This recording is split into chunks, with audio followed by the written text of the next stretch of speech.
In this video, we're going to talk about 10 functions that are typically used in Excel.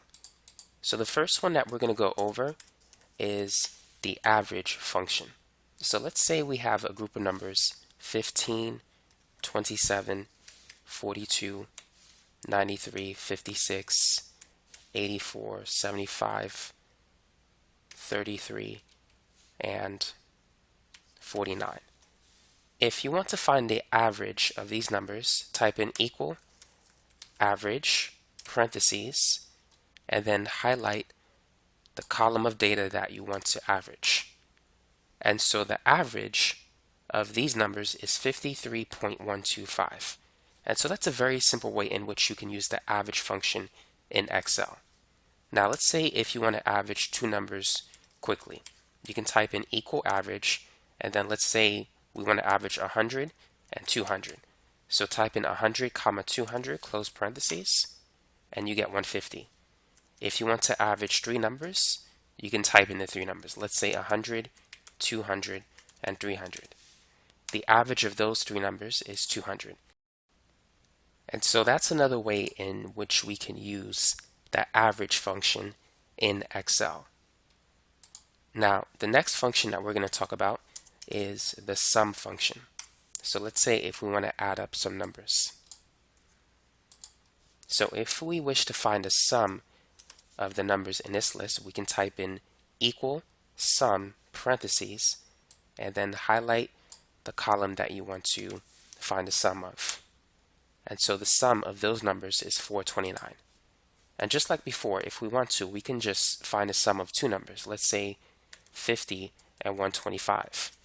50 plus 125 is 175. You can also type in equal 50 plus 125. And as you can see, you'll get the same answer.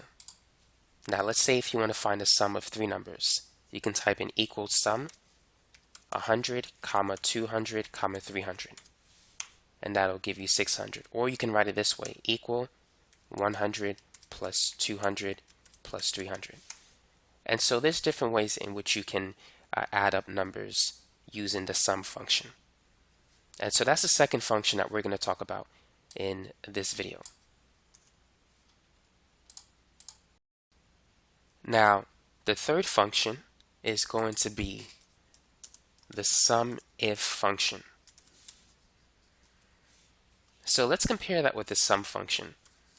The sum function allows us to calculate the sum of a range of values. Let's say if we want to find basically the sum of all of these vehicles, we can just use the sum formula. But let's say if we want to use the sum if formula, how will that help us? Let's highlight this particular cell. So I'm going to give it a yellow color. So let's say if we want to find the sum of only the Mazda vehicles. So we don't want to find the sum of all these numbers, but just basically a selected sum. We want to find the sum of a certain element in this list. So what we need to do is type in equal sum if parentheses, and then we need to select a range. So the range will be the car type, and then comma, the criteria will be based on whatever is in this cell, cell B14, and then comma, the sum range, so these are the numbers that we wish to add. Close parentheses, enter. This should be the car type actually, instead of Mazda. Now we're going to put the word Mazda in this cell. And so notice that we get the total sum of all the Mazda vehicles. So that's 125 plus 142 plus 425. And you could check it. If you type in equal sum 125 comma 142 comma 425, it will give you 692. Now you could change it. Let's say if we want to find the sum of the Honda vehicles, it's automatically going to adjust. There's only one type of Honda vehicle in this list, so it's 174. If we want to find the sum of all the Toyota vehicles, just type it in and it automatically gives us a sum. So we have 326 for Toyota, 89, and 274. So if we type in equal 326 plus 89 plus the other one, which is 274, we get 689. So the sum if function helps us to find the sum of a certain element in this list rather than the sum of all of these numbers in that list. Now let's move on to our fourth function, which is going to be the count function. So how can we use the count function? The count function allows us to count. If you read it, it says it counts the number of cells in a range that contains numbers. So we can use it to count this column.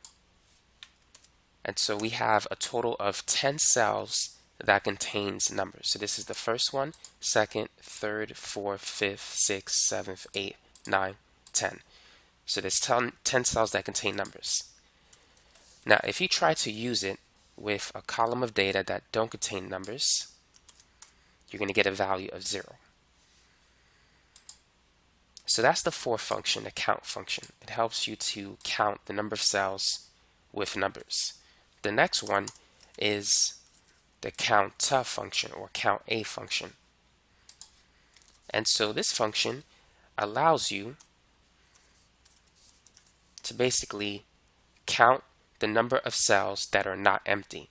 So these could be cells with a text or a number.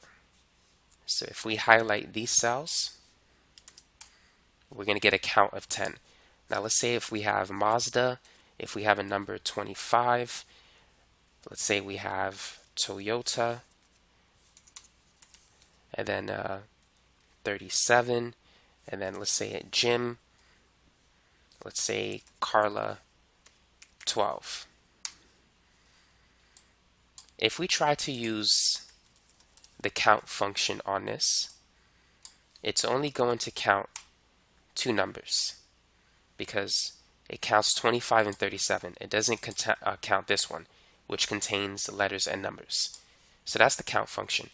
If we use the counta function or the count a function, it'll count every function that is not empty. And so it counts all of these functions.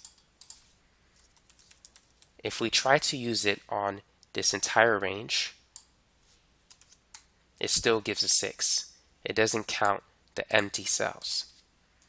Now there is a function that does count the empty cells, and that is the count blank function.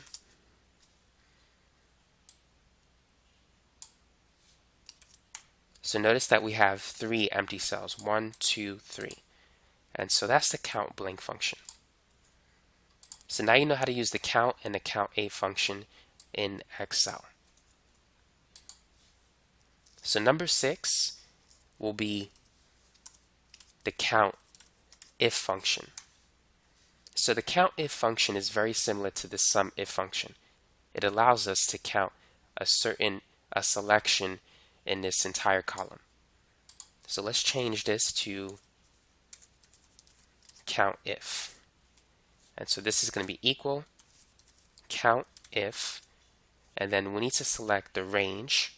So this will be the range, and then the criteria, which is a cell, will be whatever is in a cell B14. So notice that it tells me how many times Toyota is listed in this list. And so we have 1, 2, 3. Now let's choose Mazda. Actually, let's choose something different. Let's choose Honda. Honda should be listed once. Now I'm going to add another Mazda to the list. So we have 1, 2, 3, 4. So actually, let's replace Toyota with Mazda, because the selection stops here. So I have a total of 4 Mazda car types in this list. So if I change it to Mazda, it will count 4. Now I only have 2 Toyota vehicles in this list. So if I change it to Toyota, I will get 2. And so that is the count if function. So instead of counting all the car types that we have here, which should be about 10, if we use the count function. The COUNTIF function allows us to count a certain selection in that list. It can allow us to count only the Toyota vehicles or only the Mazda vehicles. And so that's how you can use the COUNTIF function in this example. Next up, we have our next function, which is number 7, concatenate. And so let's increase the width of that column, and let's turn this back into a white cell. So how can we use the concatenate function? Well, let's say if we have a list of names, the first name in column B and the last name in column C. And let's write some names. So let's say we have the name John Smith. Let's say Kelly Williams.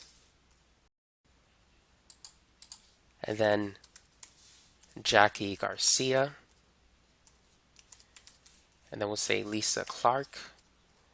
And let's say David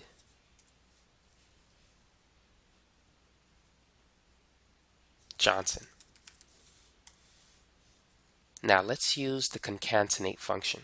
So I'm going to type in equal concatenate,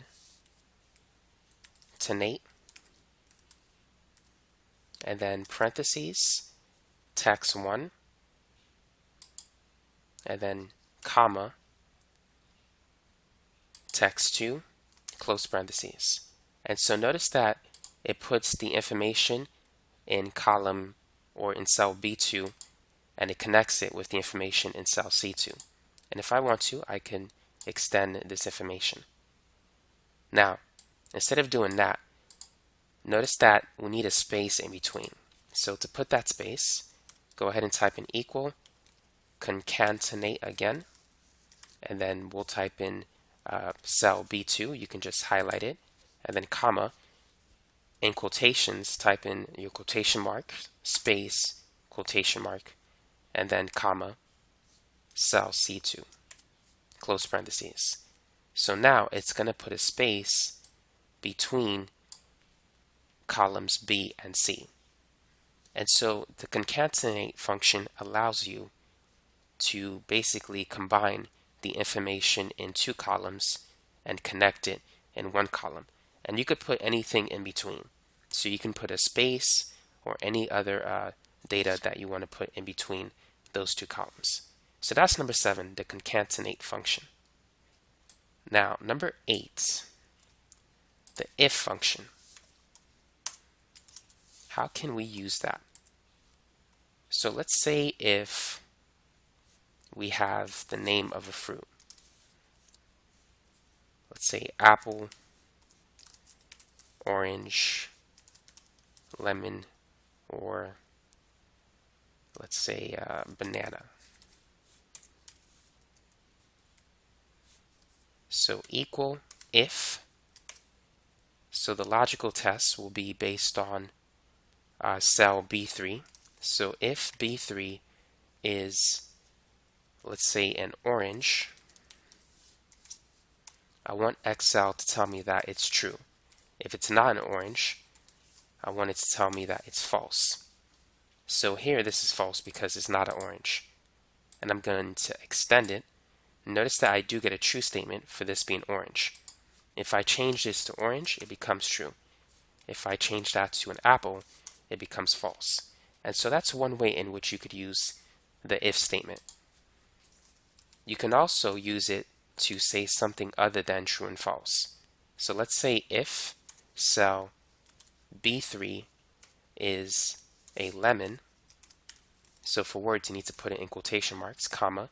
Now instead of typing true, I want to type in yes. So I have to put quotations yes.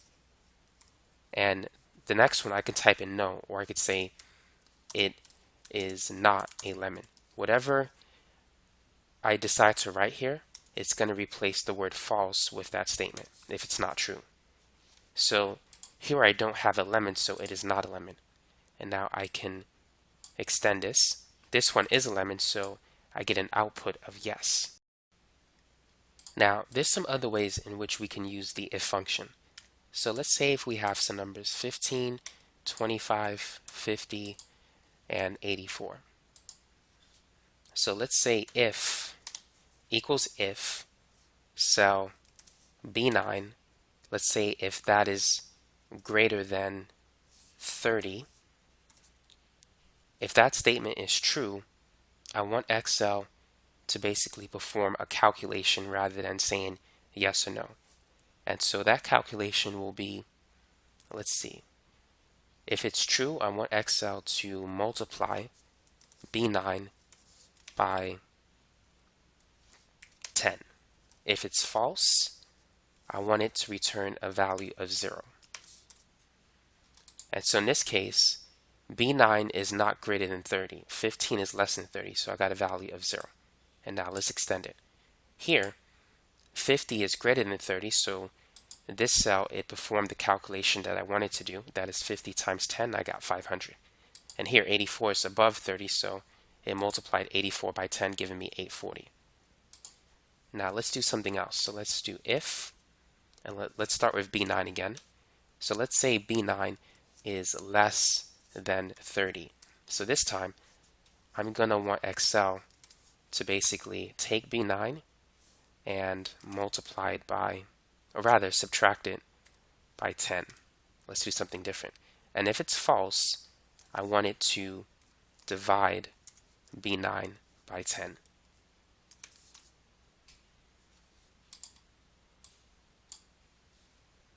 So here, we know that 15 is less than 30, so we have the true statement, and thus we're going to subtract B9 by 10, giving us 5.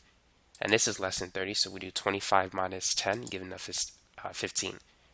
Now, for this statement is false, so we get the calculation that's involved with the false statement. 50 is not less than 30, so for the false statement, I wanted cell B11 to be divided by 10. So 50 divided by 10 is 5. And the same is true for this one. 84 divided by 10 is 8.4. And so you can make Excel perform certain calculations if the information in this cell is true or false based on your parameters. So let's say if we're analyzing this cell, and let's say it has two options, yes or no. So we can write if cell B14, let's say if it's yes, so let's put that in quotations. So if we have a yes entry in cell B14, what we're going to do is we're going to take the sum of this column. And if the statement is false, meaning let's say if we don't have a yes, such as let's say if we have a no, then instead of taking the sum, I'm going to take the average of this column. So this is a yes, which means I get the sum of those numbers. So if I type in equal 15 plus 25 plus 50 plus 84, I get 174. Now if I type in no, I'm going to get the average instead. So if we type in equal average 15, 25, 50, and 84, you'll get 43.5. And so by changing yes or no, I can basically cause Excel to perform a certain calculation. The calculation if the statement is true, in this case sum, or the calculation if the statement is false, in this case average. And so that's how you can use the if function in Excel.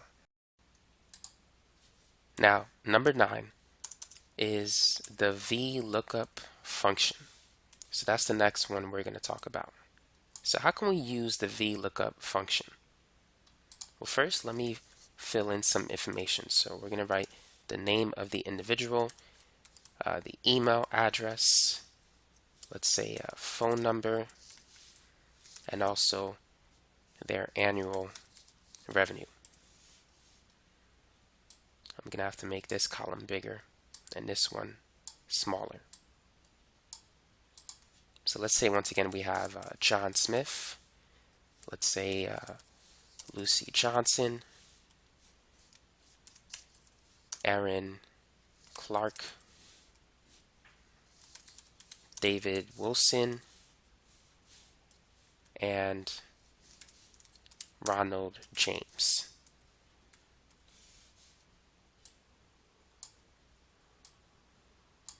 Now let's say the email for this person, john.s@msn.com. Let's say Lucy. Well, I don't want to do that.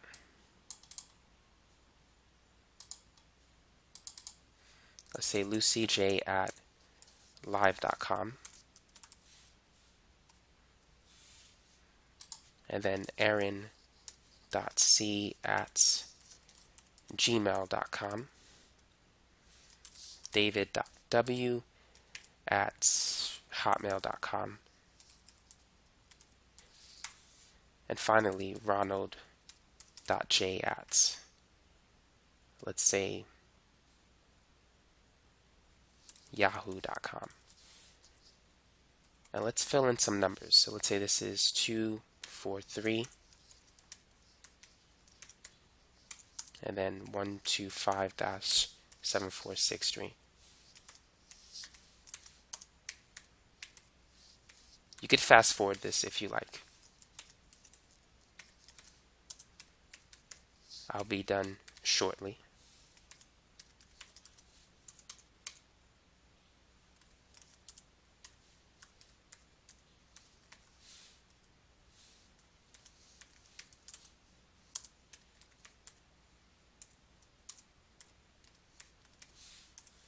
And let's say the revenue for John is $56,000 per year, and Lucy's revenue is $74,000 per year, and Aaron's revenue is $82,000 per year. Let's say David is $93,000 per year, and Ronald is, let's say, $47,000 per year. Now let's talk about how we can use the VLOOKUP function to look up information for these individuals. And so here we're going to have the person's name, email, phone number, and revenue. So let's say we want to look up John Smith. Now let's look up his email address using the VLOOKUP function. So if you type in equal VLOOKUP parentheses, notice that you have this lookup value, and it's going to be whatever we look up in cell C8. Next, we have the table array. So let's select this entire table, and then the column index number. So column A is not the first column, because the first column is column B, because that's the first selection in our table array. Now the email address is in column C, which is our second column that is highlighted. And the range, we have two options, true or false, but we're going to choose false for an exact match. And so we have John's email, john.s@msn.com. So if we change his name to, let's say, Lucy Johnson, automatically the email address will be updated. Now let's adjust the VLOOKUP function for the next cell. So the lookup value will still be cell C8. The table array will be the same. And the column index number will now be column 3 for the phone number. That's column D.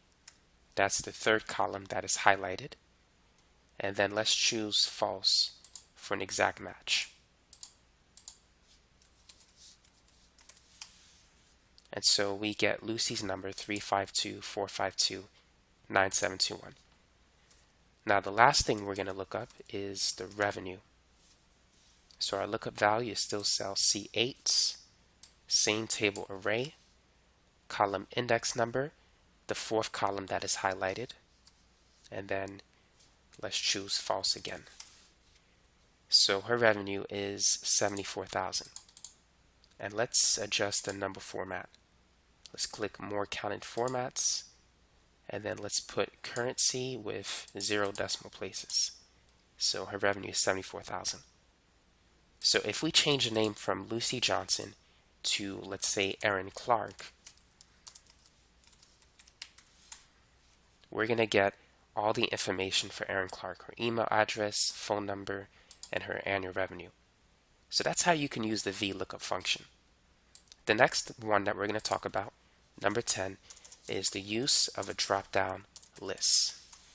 Now, the reason why this is useful is because let's say if you don't want to type in the information, if you want to just pull the name from a drop-down list, you can do that.